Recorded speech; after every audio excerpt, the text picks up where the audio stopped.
Hello, everyone, and welcome to this edition of Let's Talk, presented by the Visiting Nurse in Hospice for Vermont and New Hampshire. I'm your host, Anthony Knox, and I am the Community Relations Manager for the Visiting Nurse in Hospice for Vermont and New Hampshire. Our topic of discussion today is about Better Life Partners, which is a group that provides addiction services to individuals virtually, as opposed to a more traditional version of those supports in person and things like that. And our guests will be able to give you way more information about all of the services and how it all works for that individual. So, but I want to welcome anybody who's watching this live on both our YouTube and, for the first time in a long time, our Facebook page. And for anybody who's watching this later on, again, thank you so much for joining us to watch this presentation. So without further ado, I want to introduce Emily Whitworth, who is a part of the Better Life Partners group. And so, Emily, please, give a much more broader introduction than what I gave you. Yeah. So my name's Emily. I have been with Better Life Partners for about a year and a half now. I'm a community outreach associate, and so I cover pretty much all of Southern Vermont, Windsor County, and Rutland down to Bennington and Windham County. I got into Better Life Partners, like I said, about a year and a half ago, and I came into this organization knowing that Vermont has been struggling with substance use disorders, obviously for a long time at this point. But specifically in my hometown, it's just seems, to become more relevant and more of everybody's life. And I wanted to be able to be a part of something that's helping that rather than just sitting on the sidelines complaining about it. And so that's found my way to Better Life Partners, and it's been great to be able to be a part of the community, being able to be, like I said, someone who's in kind of in the thick of it, helping in any way that we can. It's been a great organization to be a part of, and the things that we've been able to do and connect with, as far as community partners and even our members, it's been really great so far. Awesome. And I think before we jump into the presentation that you have, Emily, can you just talk a little bit about some of the, I guess, quote unquote, more traditional addiction services agencies that you guys work with, that maybe our viewers may be a little more familiar with than Better Life Partners. Right. So I think something probably most people are familiar with, specifically in Vermont, are turning point centers. They're the recovery centers. I think every county in Vermont has one at this point. If not, it's most of the counties. And they're really great organizations that people can go into and have community supports. They can get recovery coaching. They can attend group meetings. It could be AA, NA, or even just a more mellowed out meeting where people just talk about similarities, things that they're going through. And they're probably one of our closest community partnerships, of just being able to, like I said, be in the community with them and kind of build that trust and relationship.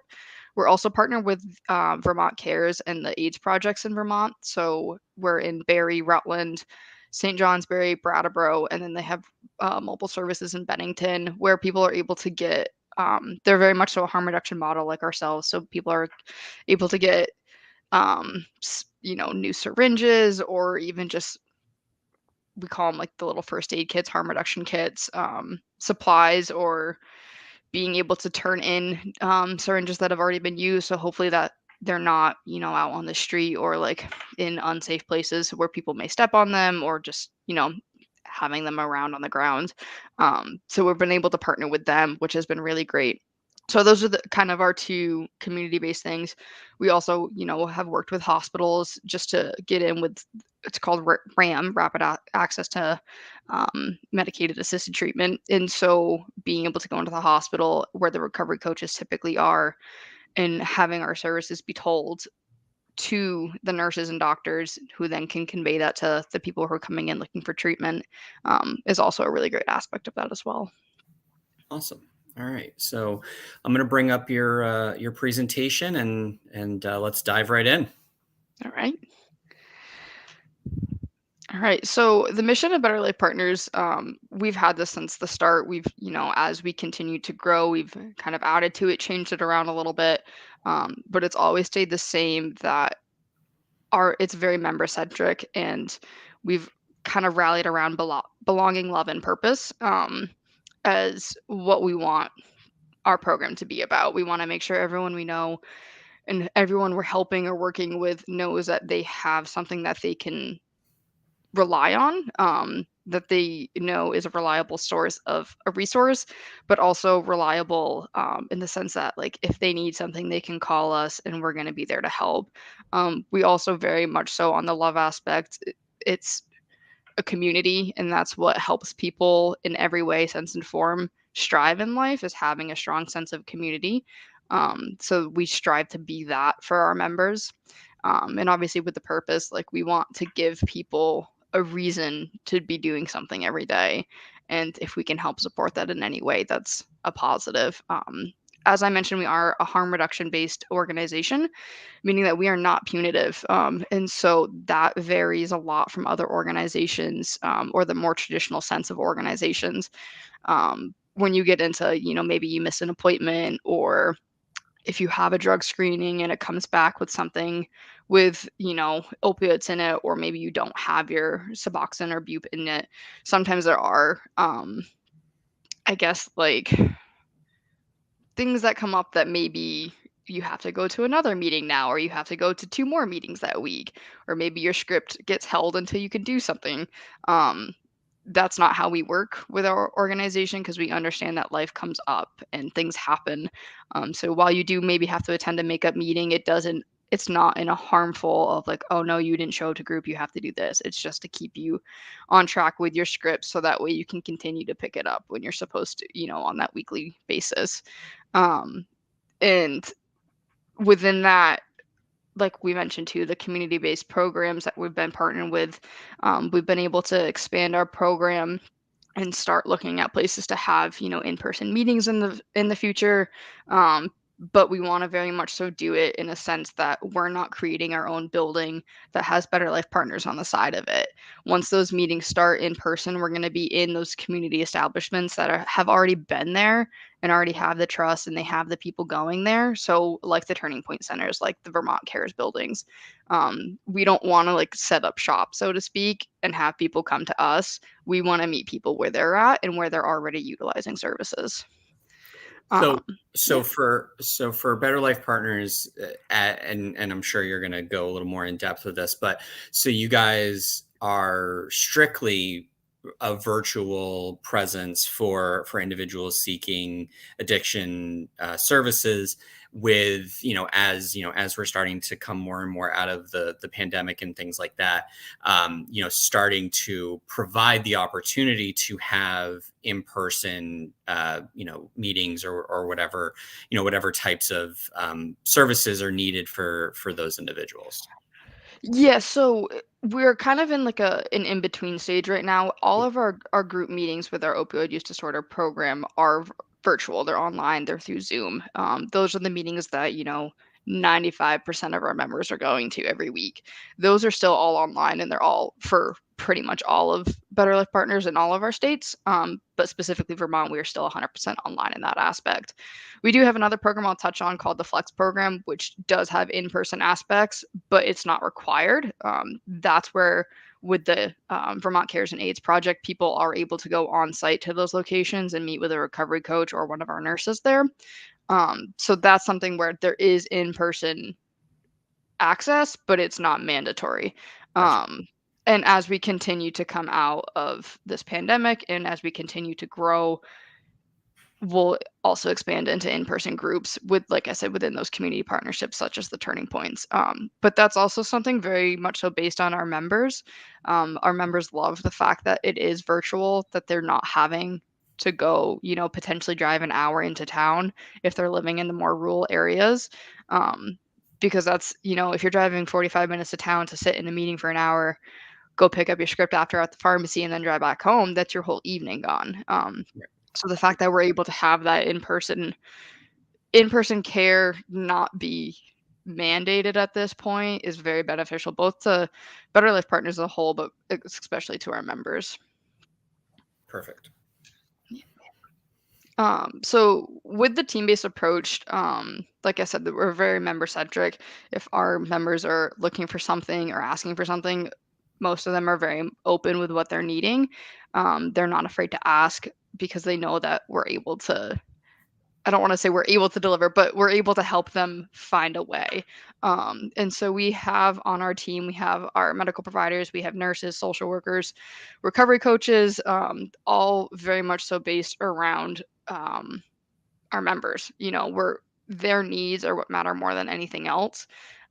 So at the end of the day, it's their community plan that is, or their yeah, their plan that their counselors putting in place, their providers putting in place, the nurses. That's what matters most. And so we have treatment goals for each member that get updated regularly as they're attending their groups. Every couple months, those get reassessed to make sure that our members are not just kind of floating through groups and just kind of doing the bare minimum. We want to make sure that while they're going to groups and they're having these conversations that they're also continuing to grow throughout their recovery. And so it's really cool that it's while they see a counselor every week, they see a provider once a month within the meetings. And then if they ever need it, they can call in and see a counselor or provider in immediate, like on demand. But they know that they have a team of people there behind them at any point. Awesome. Um, So a lot of people will say like why this model because it is very different than traditional models or current models that are out there of having to go on site, having to do a meeting in person, having to do drug screens in person. That's very much so not what Better Life Partners is. Um, and like I said, we do it because we want to be putting our members' needs first. And we recognize that most people are not even able to get to an appointment on a regular basis every single week. Whether it's kids, a job, maybe they don't even have transportation, whatever it may be, or maybe it's an hour and a half drive to get into Rutland or whatever their closest other treatment option is. We want to give an option of a resource that doesn't require people to put their life on hold. So we have pretty much the same approach of group-based therapy and scheduled visits still within our groups, but you're able to do it from your home rather than having to drive somewhere. The only time really they're needing to leave their place is to go pick up their script, and at this point, a lot of pharmacies deliver too, which is pretty cool. Right. Um, so this program was designed around rural areas to start. That was kind of the initial dream of this program was to make sure you're getting to the people who don't have as easy access to programs or treatment centers as most would. So as we continue to grow, obviously we're still in the more populated areas of Vermont, New Hampshire, Mass, and Maine, but our targets are always going to be those rural areas where people don't have as easy as access. Um, so the program, I mean, like said earlier too, like the goal of it is to be able to provide that treatment or that resource, so to speak, for those who are looking for it and in the easiest way possible. But it's also just to be able to be another resource because there's plenty out there, but they don't fit everybody. And so with this model again, having it be a remote at the patient's convenience, so that way, and again, like you very clearly kind of laid out, someone who has to drive an hour to a town, attend an hour meeting, wait at the pharmacy potentially for an hour, and then drive home for an hour. I mean, that's a big long period of time for that individual. um, for the meetings and sessions that an individual would be a part of, I assume that there's multiple times during a day that these meetings are offered, and people have to sign up for those specific times in some sort of database or something like that. So like how would somebody set up their time so that way that they fit into the model that you guys have put together with Better Life Partners? Right. Yeah. So I have here. I'll jump forward to that slide because I do go. Um, we have within Better Life Partners, there's a couple different programs, and we call them tracks, and each one has kind of its own guidelines, but they kind of all mirror each other. So Okay. like our most well-known program is opioid use disorder, the OUD program. And so what happens when someone comes into the OUD program, um, depending on where they're at in their recovery, maybe this is their first time, attempting any type of treatment or program option. Maybe this is their third one and they're just transferring because they moved and they can't get to that place anymore. So they'll have, their clinical assessment, their provider medical evaluation, and their recovery coaching orientation. And I'll touch on those as well. But so after that stuff is kind of established within the first couple of weeks, their phase is then established as well within their track. So phase one is that entry level. It's, they're maybe they've have gone in and out of programs in the past couple years, so like they're still not feeling super, like maybe they had a use in the past 2 months, whatever it may be, like they're not necessarily at the most stable part, and that's totally fine. That's where most of our people are coming in at. So with that, they're going to come into a weekly group, and that group gets scheduled out. We have times starting at 8 or 9 a.m. in the morning. We have groups that run till 8 o'clock at night. And so there's plenty of options that we go through during orientation, and we select the best time for that person that fits within that track. And that's what we then schedule out for, 12 weeks at a time. So they know that each week that's their standing meeting. If they miss a meeting, life, like I said, life happens. We understand that there are makeup groups every single day. We typically run 2 to 3 groups a day for makeup meetings, and so that's on top of those regular standing ones. So if someone, misses a meeting Monday because their kid was homesick and they just couldn't get on that day, they can go to a group the next morning, Tuesday, get in their group, do their curriculum for the day or for the week, and then they're back on track for the next week. So we're very understanding of, yes, you're scheduled for this meeting, but we have backups if that can't happen.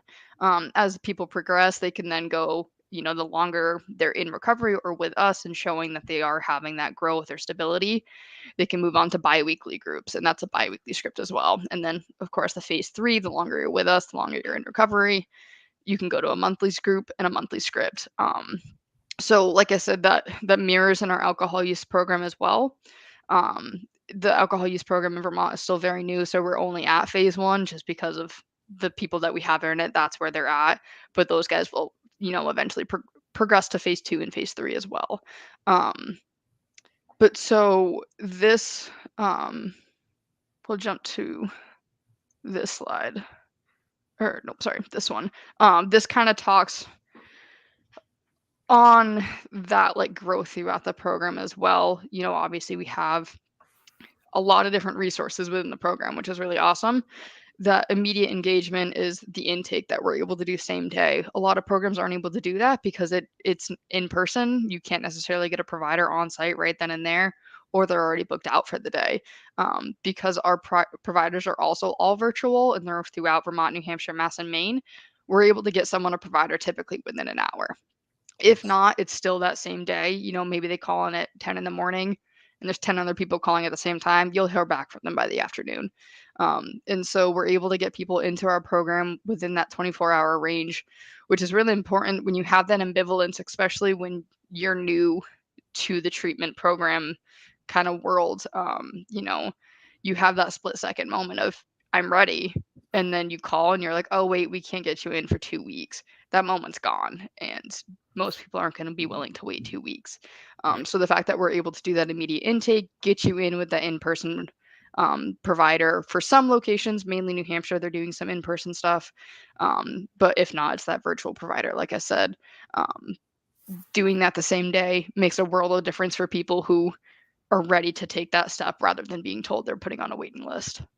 Um, we also, like I mentioned too, it takes about 3 weeks to get to your group, 3 to 4 weeks, but you're not like just left in the swinging motion within that. We don't just get you in and then leave you for 4 weeks. We get you in, do that initial intake and screening and the medical provider visit, and then we get you in and do our orientation with our recovery coaches. We have recovery coaches in every state at this point. And we go through there, we go, break down the program, what's expected of you, what's expected of us as employees of BLP and people who are serving them, what's expected of, member rights for other people in the program, like HIPAA. We also talk, about the medications we use, if they have any questions, being able to access their team pretty much anytime they need. We go over all of that. That's the second week. The third week, we will do the clinical assessment, and that is like the full biosocial, you know, evaluation to Mhm. establish, okay, you're at this level, you've had these things happen in the past, you have PTSD as well. Like, let's make sure we get you on like the best track as far as treatment goals as possible. So that happens week 3, and then they go into their groups from there into week 4. And so week 4 is when you get scheduled into your standard weekly meetings, and you kind of go from there, and you get, like I mentioned, get reevaluated throughout your time. It's not like they're separate meetings. It's just based off the counselor's observations and conversations with you, our provider's observations and conversations. And of course, too, if you feel like if the member themselves is thinking, like, I think I'm ready to try and do this, maybe that's a conversation they're like, I want to have a one-on-one with a provider next week. We schedule that and then go from there. So that's the engagement aspect of it. Um, and obviously the same day MAT of being able to get into the program without a wait list. And so that was a fantastic explanation of just kind of overall kind of even the how you get brought fully into the system, and all the steps and things like that. And the on that that chart that you showed as far as the requirements of phase 1, phase 2, phase 3, and things like that, as if a patient needed to come in, they're a phase 1, so they're required one meeting a week, with their weekly prescription. But could that individual do meetings 5 days a week? Be there Monday through Friday, to get that support, or is it more that they are, on phase 1, they would only go to one meeting, and then that if they needed additional support, they would be talking to their counseling coach, or someone on their team. Yeah, I think it more falls kind of in line with that latter aspect of it. It's if they're coming into phase 1 at that point, it's you're gonna get scheduled into that one weekly meeting. If you and the counselor from the get-go realize that you need more support, there is the option for one-on-ones. It's not like established as its own track, since it isn't we for most people, we don't want them having to go that route. We want them in that group setting.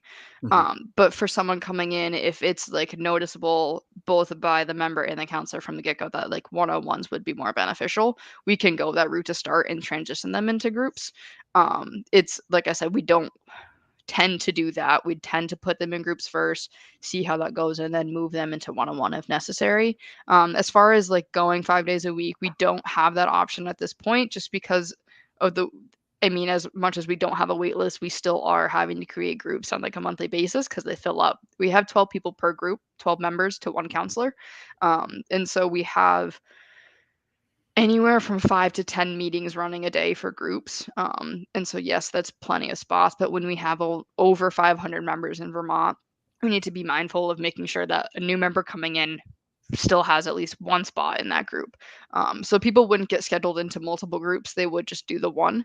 Um, but that's where our community partnerships and supports come into hand, because you might have someone coming into our group once a week to do, their counseling, their group meeting, get their script, but they can go to the Turning Point if it's local and go get some extra like in-person physical supports there, or even have, recovery coaching appointments. They can sign up for to do an additional recovery coaching visit that week. Whatever, like there are still supports there or options there that we can either refer out to or provide ourselves. But um it's not something we've ever done where we've put someone in for multiple visits a week. Okay. Okay. But again, on that note too, if they're having a tough week or maybe something's going on and they're just feeling like they do need additional support, they can call in and have a one-on-one, like a one-off. So it's not something that's scheduled out for 2 weeks or whatever. It's, hey, I need something right now. Is there a provider available? Is there a counselor available? We're typically able to get them typically within a day. Obviously, it varies. If it's later in the week, and they're already booked out, it may have to wait till Monday or Tuesday.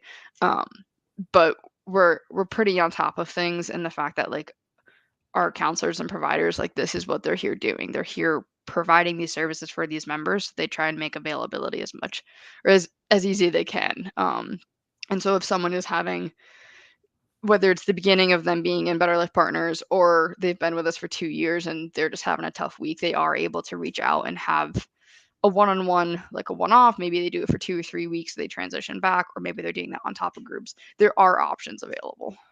And so, and the counseling coach that they meet with, as far as to go through the psychosocial, all of that stuff, that's the same individual that's going to be leading their group with, with 11 other people if their group is full. So so essentially, is there just that kind of continuity for that individual throughout their treatment process? Yeah, so some as we've it used to be that the person doing, we call them clinical assessments. The person doing the clinical assessment was your counselor because we only had one full-time counselor for so long. So she was the only one. As we've grown, we now have two full-time counselors and a handful of part-time and per diems. So odds are now you're going to get one of our full-time we have two, like I said, we have two full-time. You're going to get one of those two for your clinical assessment. You may end up having them as your group counselor, but it could also be a different counselor. But once you're in that group, they are your counselor. You're not going to get a new counselor every week. Obviously our counselors get sick as well, or they go on vacation. So we do have people fill in. Um, but like each standing group has an assigned counselor and an assigned coordinator. So they're seeing the same staff every time you log on, or same team member, so to speak, every time you log into your meeting, unless of course life happens. Right. But the clinical assessment person you see may be a different counselor. Okay. Perfect. But we still also are a very small team in Vermont, so there's only so many of us, so everyone knows each other at this point. Right. Okay. Perfect. All right, so let me jump back to, this is kind of just another breakdown of our model that I was talking about as far as the like what we are, why we're doing it. So this model is mirrored in our alcohol use program. This is obviously our OUD program. The opioid use is what started Better Life Partners. So this is the little snippet we have, but it's the same concept. So for medications for opioid, we use buprenorphine naloxone, which is Suboxone. We are able to prescribe that, up to a month for those who are in those month-long meetings, but most people are still in those phase ones. Within the groups, we have the supportive counseling. Like I said, we have up to 12 members total in those groups, and each one of those groups has a counselor in it. They have the members, and they also have a meeting coordinator. The meeting coordinator does turn their audio off during the group, so it's still confidential for all members involved. But their job essentially is to just make sure that everyone's being safe, people aren't driving, people aren't potentially walking, since it is at home, making sure they're appropriate, like they have a shirt on, because you go home, Yep. maybe you like got out of the shower, you're like, oh crap, I gotta get on my meeting. Just making sure that everything is to the standard as it would be if you were in person, but of course it is still a little bit more relaxed. So like I said, the coordinator removes himself from the audio during that meeting, but they do watch over, and the counselor is in there at all times. We do have a provider join on a monthly basis. So members are able to check in with them at that point about their dose, if they want to increase, decrease, how things are going. Suboxone is also it's important how you take all medications, obviously, but especially Suboxone, if you're not taking it correctly, it doesn't work the same. And so maybe the member's like, yeah, like I'm feeling like it's not working after like 3 or 4 hours. I'm not sure what's happening. Like it used to be fine.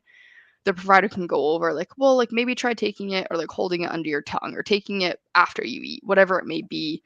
It's just they're able to have that open conversation. That helps typically more than just the person asking. And that obviously goes within our whole person care. It's a team-based program, both, or community-based program, both within the team that we have from Better Life Partners, but also the members, because they're able to bounce questions off each other as well. And then on the opioid or the alcohol use side, the medications we use for that, we have three different ones. We have naltrexone, acamprosate, and antabuse. It depends on the person and like what their situation is. If they've been abstinent from alcohol for a little bit, maybe they are not sober in that moment. So that is all assessed during that medical evaluation to figure out what the best medication is for them in that moment. And so we kind of talked about this a little bit, but just to, the maintenance aspect of it, I think is what kind of is the highlight of our program. Again, to drive home, like it's the flexible aspect of it. And so the fact that one, you don't have to go on site anywhere, you just have to pick up your prescription. But also the fact that we have so many different options for group times um, is a big aspect. We have the 8 a.m. to 8 p.m. live response, so to speak. So someone is available on the phone during those times, whether it's to do an intake or to, try and schedule a provider or one-on-one visit, or maybe you're realized, oh, like I can't make my 5 p.m. meeting today. Can I get rescheduled for later in the evening or for tomorrow? Maybe even earlier in the day. Someone's available at that point. We have our on-demand provider medical availability, and obviously additional services such as recovery coaching and counselor support. Um, we have it's still pretty new. We've been running since like mid-October now with it, and I'll touch a little bit more on it. But this post-acute medical, social, and mental health really falls into this program we've launched called virtual responsive care. So this is kind of primary care needs met at the most minimal basis like level. So we're not by any means trying to take away from primary care or be a substitute for that, but a lot of members we're serving don't have a primary care or access to primary care. So this is just something, like if they're it's a lot more on the mental health side than it is, like wounds. But if someone does have a wound that like maybe um it's not something they need to go to the ER with in that moment, because it's definitely we're not an ER, we're not an urgent care or anything like that. But if they're like, oh yeah, like I've had this, it's kind of bothering me. What should I do? They can get an answer from our virtual responsive care team. If they're having mental health crisis problems, whatever it might be, obviously we have the counselors and providers available pretty much at all times, and we have our community partnerships. Vermont has a list of like over 400, 500 resources that we can, whether it's housing, to outside counselors if they're wanting additional support in that. So that's all stuff that they're able to get through that or resources they're able to get from the virtual responsive care. And like I said, I'll touch more on that as well. Okay, perfect. And so we kind of talked about this. Just to go like kind of through it real quick, the opioid use disorders, like the original program we had to offer, we launched alcohol use in New Hampshire about a year ago as a pilot. It's still growing in Vermont because we just opened it a couple months ago. Both those programs mirror each other. And then we have our Flex program, which it's the lowest low barrier program in pretty much all over at this point, especially New England. It's only in Vermont at this point. It is a grant-based program. And I think this next slide should be more about it. So Flex opened in Vermont earlier this year. It is a grant-based program partnered with the Division of Substance Use of Vermont, the DSU that used to formerly be known as ADAP. They changed their name a couple months ago, so I'm still used to calling them ADAP. This is where our AIDS Projects and Vermont Cares partnership comes into play more so than anywhere else. We have nurses on site in these locations, Vermont Cares and Southern Vermont AIDS Project. We have recovery coaches on site in these locations as well, and of course, the staff of these locations are part of this program. So we have around 60 members. The other day it was 58, today it was 62. It just depends on the contact. But the goal of this program is it's amazing. I've fortunately myself have been able to be a part of it, to be a part of the team.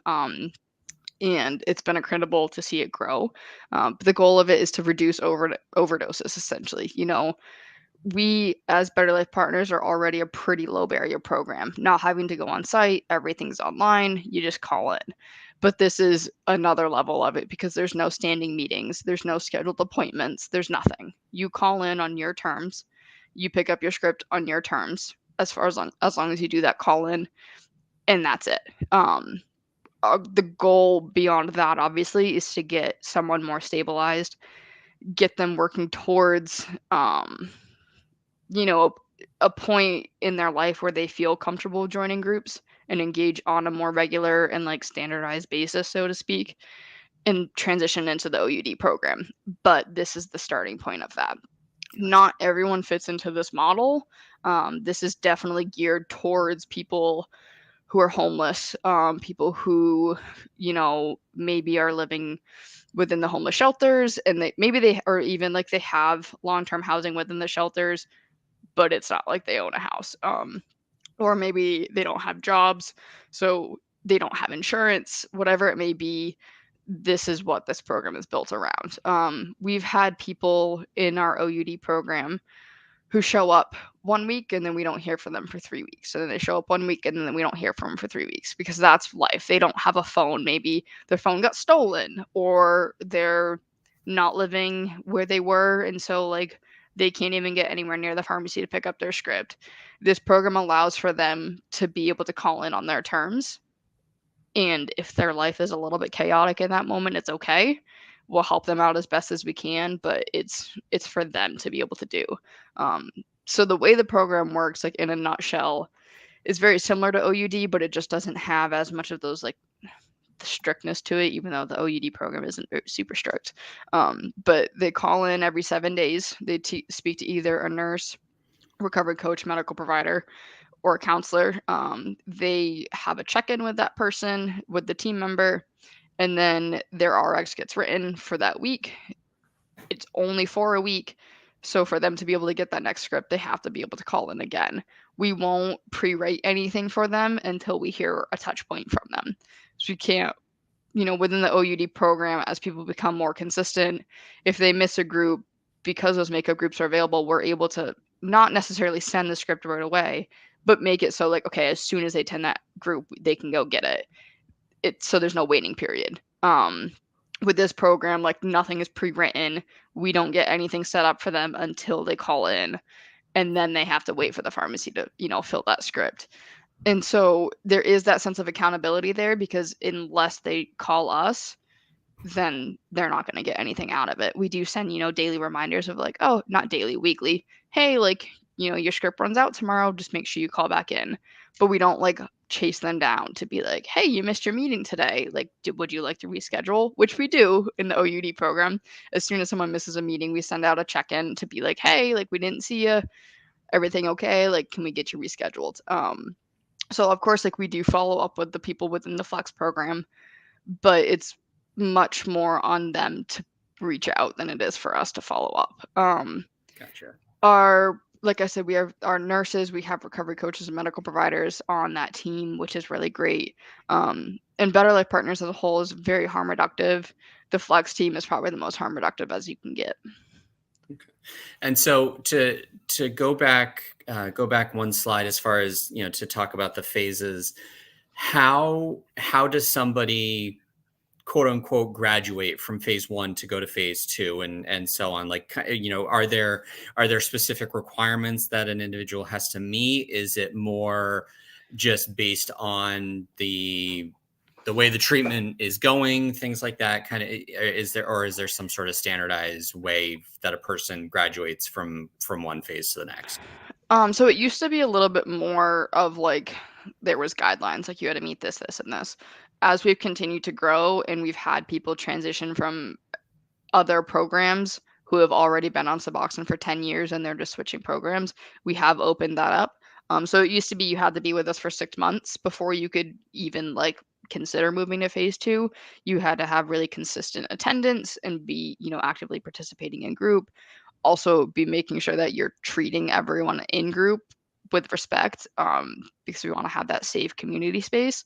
Now it's a little bit more, um, I don't want to say case by case, because there obviously are like still the guidelines. But if someone, like I said, has been on Suboxone for 10 years, they're transferring in, they've been going to groups, or we can see in their, the VMS that they pick up their script every single week and they've been good, or like they've already been prescribing from their previous provider a month-long script for the past 3 years. We're not going to have to bump them back down to phase one, because that's not beneficial for them. It's probably going to set them back.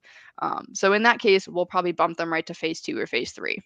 Gotcha. As they come into the program. If someone, like I said, is not at that point in their life, we're going to keep them in phase one. as they continue to show up in group, as they continue to show growth in working on their goals, and that they like I said, are being active and respectful within group, that's something like they could potentially move to phase 2 within 2 months because it's like that they just needed that extra boost. It could be a year before they get to phase 2. It definitely depends on the person, but Mhm. it's a decision that's made between the counselor, the medical provider, and the member themselves. It's not something where, the counselor is like, "Oh yeah, like I don't think you're ready, so I'm not sending you." It's addressed in every group when we open our so I have helped coordinate meetings, when we open our group, the counselor and the provider, like, when they meet on that monthly basis, go through every member, look at their previous notes, their check-ins, be like, "Oh, hey, like, this guy's been, he hasn't reported use in 8 months. He's been showing up to every meeting. He got his job back. He did this, this, and this. Like, maybe it's time we offer that to him."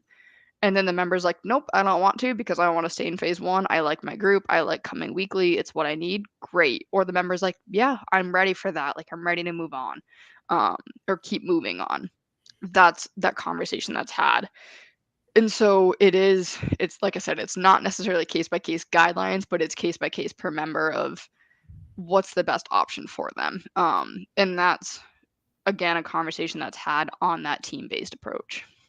And so, and then I guess my other question, as far as with the phases and how it works. So you brought up an example of an individual who the weekly meetings are working, the group that he's in, or he or she is in, is working, everything like that. But maybe getting to a pharmacy every other week is easier for them. So is there the possibility of hybrid phases where, like, you're still going to weekly group meetings, but you're getting your prescription every other week? I don't know, honestly. That's something, I'm sure that question has come up between members and counselors. So there could be an actual answer to that, but I'm not sure how that would work. I would think there would be a way to figure that out. Um, but I know, like, for instance, we have one gentleman, he's been with us for about a year and a half now, and he absolutely, like, his group that he's had, it's not an all guys group, but there's, like, a large number of guys in it, and they kinda all have a very similar background, and they really enjoy just being in that group together. So they kind of have all, like, outright said, like, "We're not moving on to phase 2 until we all move on to phase 2," because Wow. they wanna stick together. And so even, like, with that, they're like, "Yeah, like, we'd love to go to phase 2, but we don't wanna lose each other because 'cause they're each other's support system at this point."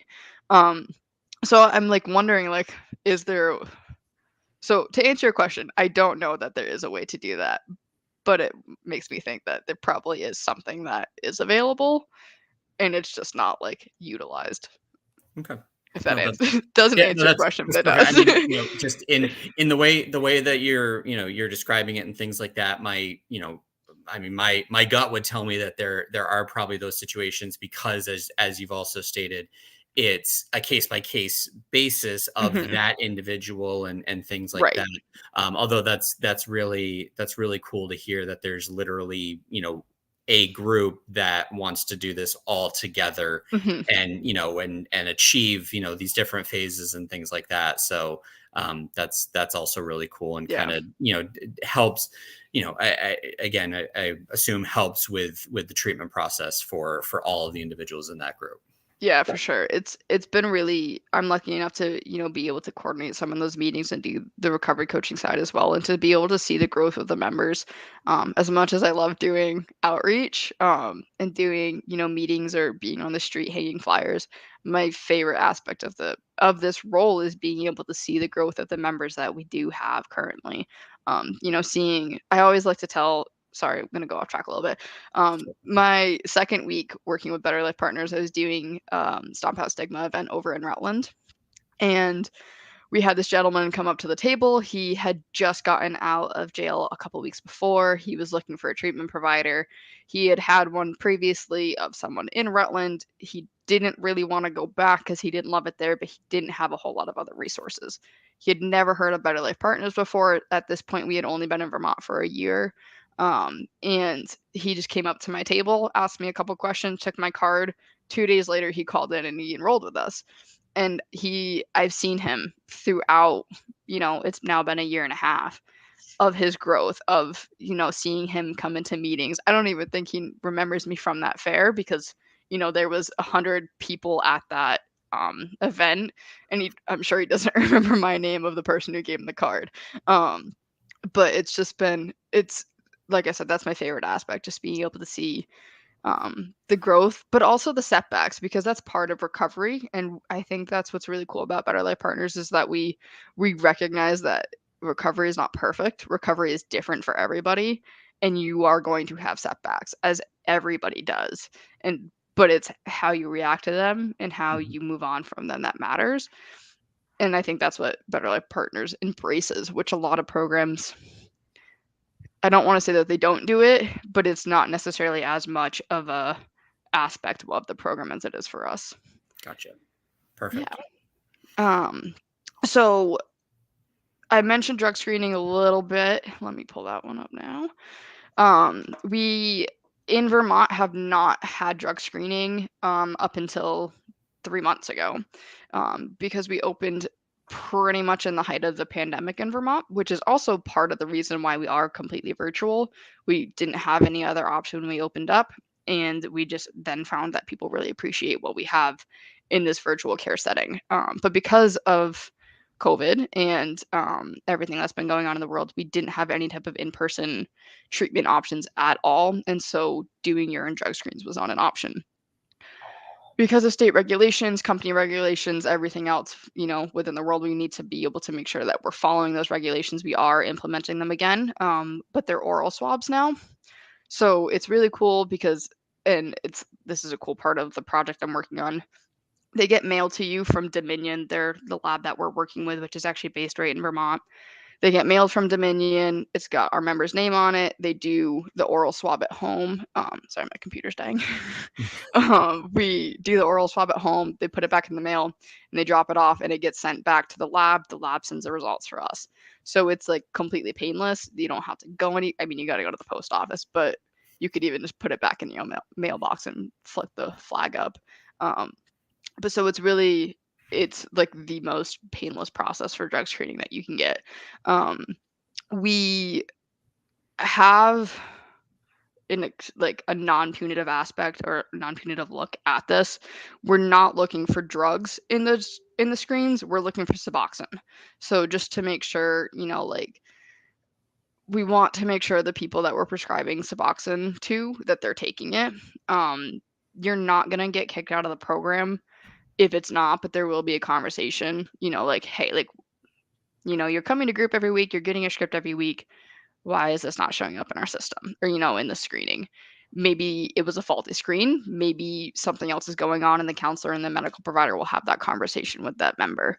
But it's just something that it's really cool that we're able to introduce this again and not have people be afraid of it. A lot of times you think of drug screens, maybe you think of probation and parole, or, going in there and having to take the urine screen right there with someone in there with you. That's not what we're doing.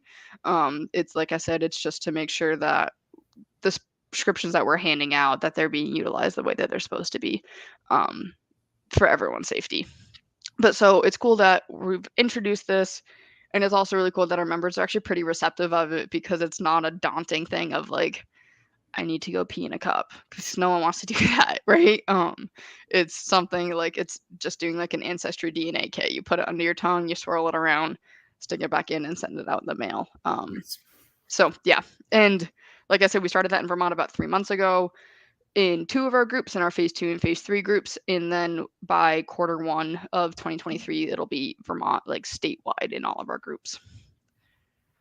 Excellent. Yeah, that's really cool. And again, I mean, I think you nailed it, as far as there's just that stigma of peeing in a cup, no matter what it is that you're peeing in a cup for. It's just uncomfortable. It's weird. It's, things like that, versus, especially now, going through COVID and things like that, people are much more comfortable with doing a swab, and dropping it into, a tube or whatever it is, and sending it back out, or doing what needs to happen, and things like that. So, I mean, that's a far, while peeing in a cup is not necessarily invasive, it feels far less invasive Mhm. swabbing than Yeah, it's much more humanizing, so to speak, of like, it's not just a certain percent of the population that's having to do this now. Everyone at this point in life is doing some type of like right. swab, like I said, whether it's a DNA kit or like maybe it's a strep throat test. Like Yeah. it's something that there's no stigma attached to it at that point. Right. Yeah, so and this next slide is the virtual responsive care. Touched on it a little bit in that kind of breakdown slide or earlier. This is a program we just launched in October. It's has weekend hours, which is really cool. And again, it's not a primary care, but it mimics it in some ways in like a um low scale way, I guess, so to speak. It's there to just be another resource. We don't want to take people and be like, oh yeah, you don't need to go to your primary care now because you have us. No, this is more so like, okay, like you've had this cough for a little bit. Maybe it's something like, yeah, there's a lot of viral stuff going on. We now recommend that you go see your primary care to get put on like a steroid antibiotic or something. We aren't prescribing out of this. We still are only prescribing Suboxone and the alcohol use medications. Hmm. And so it's like, you're not going to be able to come in and be like, oh, I need a steroid for this. You're not going to get it. But you can get that consult to then have that further direction of, okay, you should go see the ER because this is, something that you probably should have taken care of. Or no, like make a primary care appointment, but like if they can't get you in for 2 to 3 weeks, you're like it'll be okay. We also definitely have the mental health side. That's the bigger aspect of it is people calling in, needing that extra support and doing those one-on-ones with the providers or counselors. And I think that's a good chunk of how the program is being utilized, which I don't think we really saw happening. We saw more of the primary care side of it coming through, but in response of like what the members have needed and requested so far, it's definitely been more mental health. um it's super easy, so like the way our program works in every aspect is if you need something you call or text our central line number, which is I'll have that at the end. Whether you're a provider looking and like you have a release of information signed with a member, or you're a member who's looking to just get your group rescheduled or get something, or you're a new potential member, you use the same number throughout all of it. And so you call our central line, you ask for an appointment with the VRC team. We'll get you scheduled as soon as possible. Our as soon as possible for the responsive care team at this point is 24 to 48 hours. So still a lot quicker than, calling your primary care and probably getting a 2 week, maybe even longer wait list at this point. Because I know I tried a couple weeks ago and it was like a 6 week wait list. Um, but again, it's not a primary care. It's just that extra resource. So we are able to get them in pretty quickly, give them maybe a little bit extra guidance or advice, and then get them on their way from there. Um, of course, too, we do have primary cares that we're aware of in pretty much every county, state, whatever it may be. That's like, okay, like if you don't have a primary care, here's a list of them in your area who are accepting new patients at this point. I'm giving you this for now. Now you need to follow up and, get connected with them. And then we can sign our release of information and we can give them all of this stuff. Um, that's something that's really cool with our program as well is the release of informations are 100% our members' choice. So that's actually like not in this presentation anywhere.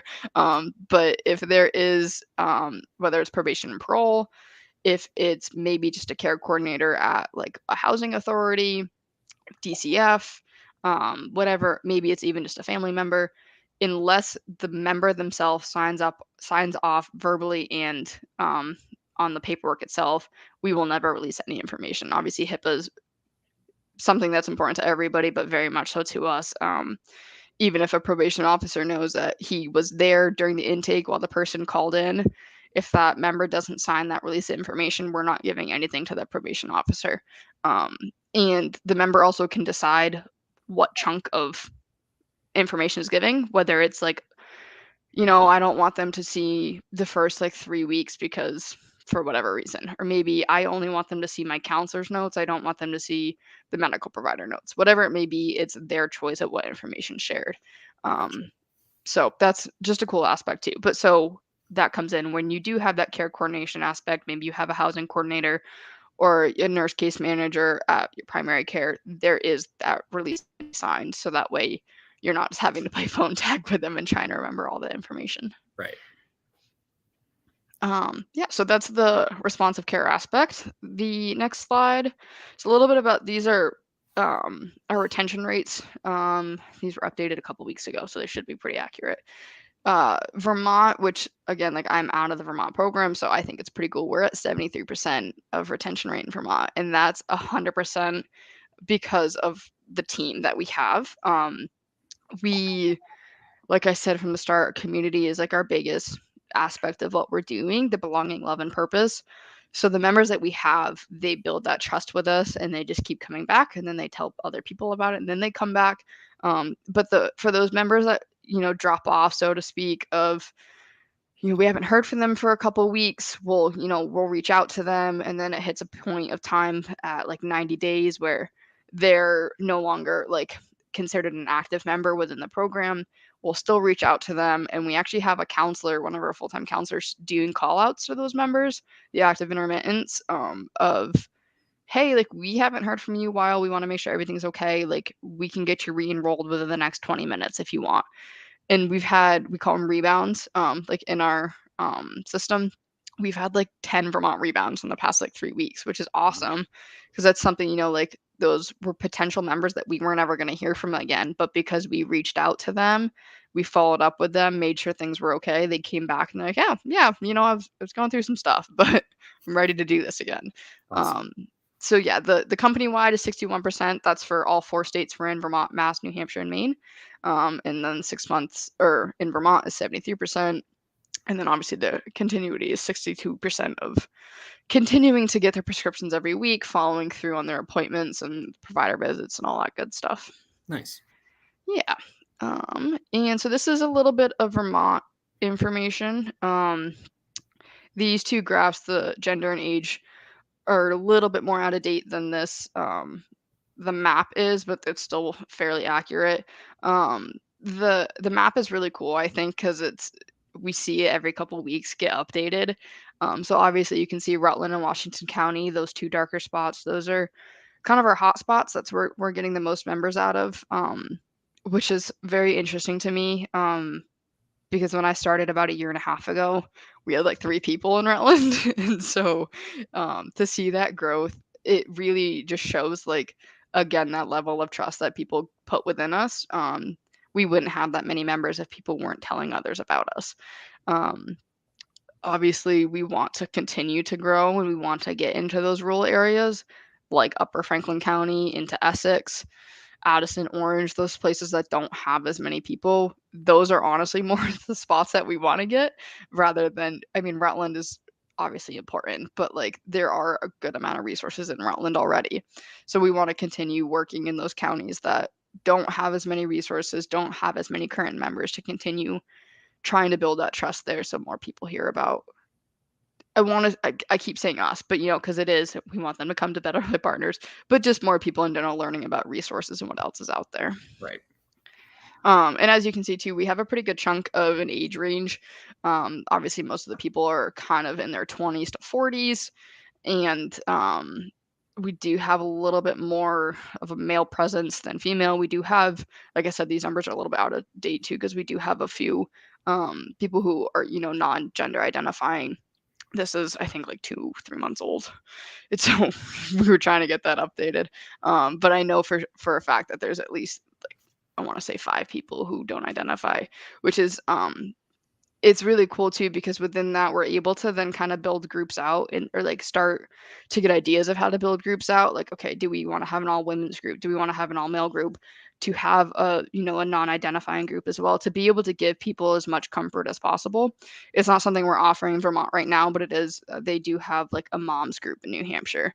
Um, Eventually we'd like to do like a parents group, so that way it's you're not singling anybody out, or an all women's group, whatever it may be, to be able to, like I said, give as much comfort and safe space as possible. So these numbers are important to us to be able to identify to make sure that we're giving as much to our members as they are to us. New Hampshire numbers are a lot bigger than ours. New Hampshire's been on the board for 4 years now. We've only been in Vermont for about 2.5. So as you can see, Hillsborough County is like their big area. Um, Cheshire, Sullivan, and Grafton, which are all along that Vermont border.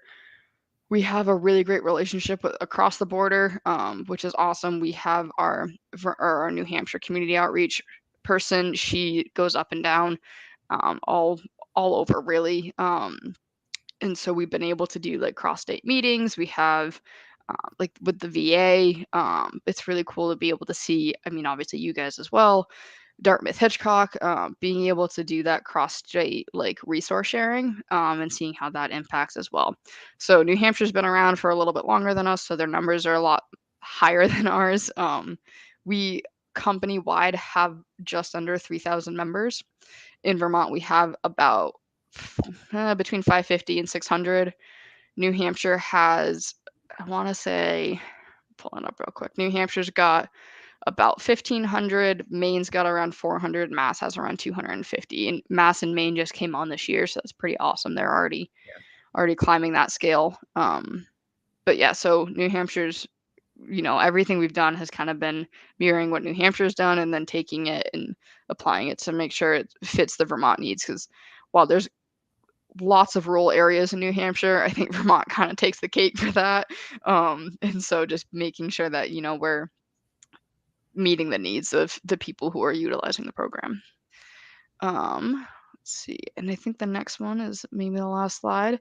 Our referral process is super easy. You literally call in and on this 866 line, this is the central number I was talking about, and you can kind of start the intake and then not even end up fully doing it. You can call in, just ask questions to see if it's even going to be a good fit for you. Providers can call in with the person right then and there and be like, hey, I have so and so, they're looking to enroll, can we sit down and do this right now? We can have people text or fax or email, like if it is a doctor's office or something like that, and they're like, hey, we're referring this person to you, yada yada yada, this number is what is used. We also have that email support at betterlifepartners.com. Questions and answers can be, that email is going off all day long. Intakes are Monday through Thursday, 8:30 to 8 p.m. Fridays, 8:30 to 5:30. That's the only day we close early. And Saturdays and Sundays, 8:30 to 7.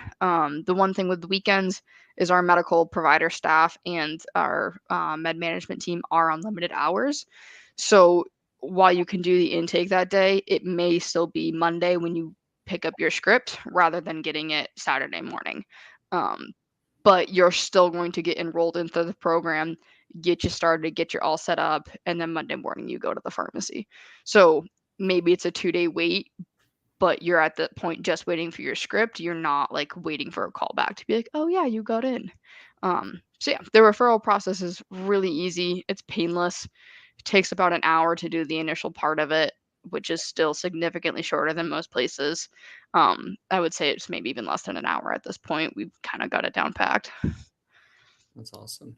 Yeah. That's awesome. Yeah. So, and obviously on the Better Life Partners website, you'd be able to also find all of this information and all the contact numbers and things like that. Obviously, if you're watching this presentation, just rewind if you're streaming it, because then you can pause and get all that information.